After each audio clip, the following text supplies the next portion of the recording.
Bonjour, bonsoir à tous et bienvenue dans cette première émission des Excentrés où nous nous retrouvons avec nos chroniqueurs Pierre, Bonjour. Mathias Salut. et Adrien. Bonjour. L'émission des Excentrés est une émission où nos chroniqueurs vont vous parler de différents sujets comme de musique, de sport, de cinéma. Tiens d'ailleurs, en parlant de cinéma, Pierre, n'êtes-vous pas allé voir récemment le film Psychose? Oui, très exactement, c'est tout frais, on l'a vu cet après-midi. C'est donc un film de Alfred Hitchcock, qui est un réalisateur, un des plus grands réalisateurs de l'histoire, qui est aussi connu pour le film Les Oiseaux ou La Mort aux trousses. Psychose nous raconte donc l'histoire de Marion Crane, une secrétaire qui un jour voit débarquer dans le bureau de son patron un homme d'affaires brandissant une liasse de 40 000 euros. Elle est d'ailleurs chargée de l'amener à la banque. Elle en profite donc de s'enfuir avec l'argent pour refaire sa vie. Sur son trajet, elle est donc stoppée par la pluie et arrive face à un hôtel intitulé le Bath Motel, où elle est contrainte d'y dormir.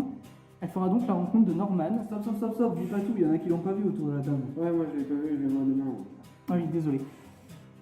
Psychose, c'est avant tout une pièce maîtresse du cinéma. C'est un film en noir et blanc donc sorti dans les années 60. Il porte bien la patte de Alfred Hitchcock, notamment dans sa gestion de la tension sur tout court-métrage. C'est un film d'horreur, mais plus porté sur les moments de tension et sur le non-dit et tout ce qui se passe en hors-champ. Alfred Hitchcock maîtrise aussi l'insert au cinéma, c'est-à-dire les gros plans sur des mains en train de prendre des objets ou sur une ombre d'un objet, comme peut notamment en témoigner la célèbre scène de la douche.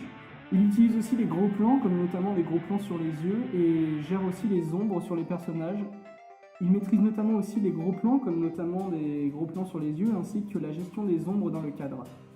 Donc globalement c'est un bon film. Alors oui, c'est un bon film. Après, il est vrai qu'il est assez vieilli, il date quand même des années 60, mais ça reste un classique du cinéma qu'il faut avoir vu au moins une fois dans sa vie. Et la fameuse musique de la scène dans la douche au cinéma, c'est cool avec le son. Dolby Digital Yes. Sound.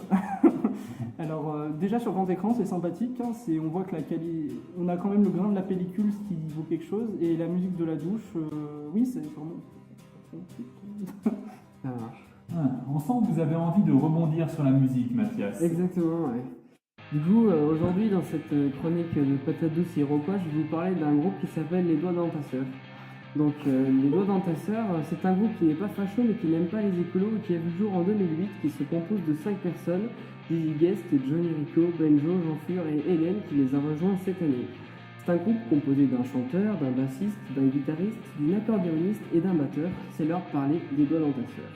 Les Doigts dans ta sœur sont tout d'abord aurillacois. Et oui, ce sont pour le bassiste et le guitariste d'anciens élèves du lycée Saint-Géraud. Quelle belle ironie d'ailleurs pour un groupe de ska punk musette que d'avoir fait une partie de ses études dans un lycée catholique et privé.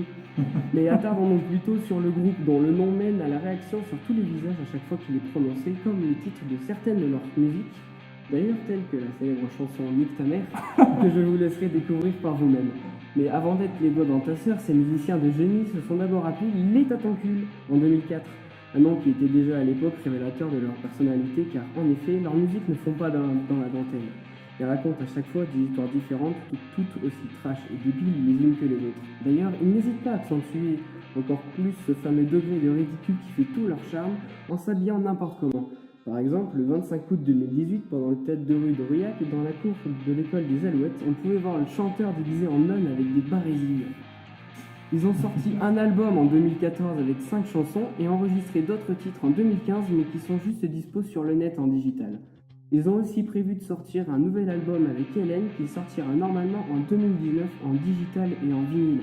D'ailleurs, peut-être qu'une invitation est prévue pour qu'ils viennent dans nos studios pour faire la promo de leur nouvel album. Perso, j'ai hâte de voir Les Doigts dans ta sœur dans mes platines. Ils donnent d'ailleurs pas mal de concerts dans des squats ou des festivals ska punk. On peut retrouver les infos sur leur page Facebook. C'est le studio Le Chaudron alias Lovely Thunder qui fait leur régie à chaque fois qu'ils se produisent dans leur ville natale. Alors que retenir de ce groupe à la chanson folle, humoristique, festive et un peu politique? Ça s'écoute sans prise de tête et surtout ça rend de bonne humeur. Eh bien, intéressant à découvrir, c'est toujours une belle ouverture d'horizon, dirons-nous, n'est-ce pas? De la finesse et du plaisir. Que ce qu'on est. Dans un registre complètement différent, pour penser du coq à l'âne, comme nous n'en avons pas du tout l'habitude chez les excentrés, Adrien, pour nous parler de sport.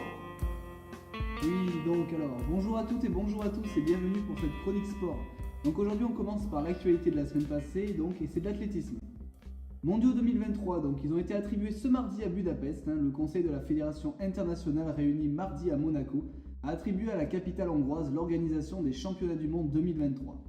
C'est la première fois que la Hongrie accueillera l'épreuve. Les championnats auront lieu dans un nouveau stade de 40 000 places situé sur les berges du Danube. La période prévue est celle du 26 août au 4 septembre 2023. Football et hommage maintenant. Samedi à Reims, les Strasbourgeois arboreront un maillot sans publicité pour rendre hommage aux victimes de la fusillade qui s'est déroulée mardi dans la capitale alsacienne. En effet, les joueurs de Strasbourg vont évoluer samedi à Reims avec un maillot spécial dépourvu de toute publicité afin de rendre hommage aux victimes de la fusillade qui s'est déroulée mardi dans le marché de Noël de la capitale alsacienne. On rappelle que 3 personnes ont été tuées et 13 autres ont été blessées selon le dernier bilan. Eurobasket féminin 2019 maintenant, la France affrontera la Suède, la République tchèque et le Monténégro au premier tour. Et oui, le tirage au sort de l'Eurobasket féminin 2019, co-organisé par la Lettonie et la Serbie, a livré son verdict mercredi. C'est un tirage a priori à portée des filles de Valérie Garnier, puisqu'aucune des 3 nations adverses n'avait atteint les phases finales lors de l'édition 2017. Les Suédoises n'étaient à l'époque pas qualifiées, tandis que les Tchèques et les Monténégrines avaient terminé respectivement 4e et dernière de leur groupe. Canoë-kayak maintenant, championnat du monde de slalom, aucune Française en finale de canoë monoplace. Et non, il n'y aura pas de Française en finale du canoë monoplace au championnat du monde de Rio de Janeiro. Claire Jacquet, Lucie Priou et Lucie Baudu ont échoué en demi-finale pour 0,13 points. La demi-finale a été dominée par la Britannique Bethan Fowler. Et voilà, donc c'était votre chronique sportive que vous attendez. On se retrouve la semaine prochaine, il y aura du lourd, du très très lourd. Et toi Thibaut ? Vous m'avez peut-être entendu la semaine dernière vous parler de cette histoire de l'homme qui avait réussi à passer la nuit dans un lac sans aucune blessure. Cette semaine, en fait, j'aimerais vous expliquer pourquoi est-ce que tout ça a de l'importance. Vous connaissez de l'Égypte, mais peut-être que ce que vous ne connaissez pas, c'est le pays de Punt. Justement, c'est tout le problème de ça. En fait, les historiens, quand ils étudient l'Égypte, trouvent énormément de traces d'échanges entre le pays de Punt et l'Égypte. Sauf que aucun Égyptien n'a eu l'idée de localiser le pays. Du coup, personne ne sait si c'est un pays qui a disparu, si c'est un pays qui existe toujours et qui a changé de nom. On ne trouve aucune autre trace de son existence.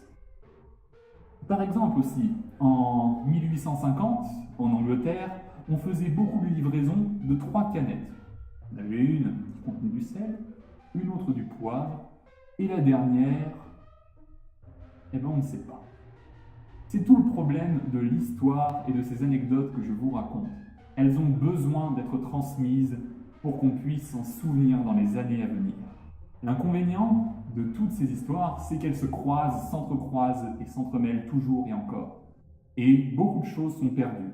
Alors j'aimerais essayer de faire en sorte que des choses survivent autant et que vous puissiez vous en souvenir tous autant que vous êtes autour de cette table ou en train de m'écouter en ce moment. Bah, au moins c'est utile parce que du coup on se couche moins bête. C'est un peu l'idée, Eric.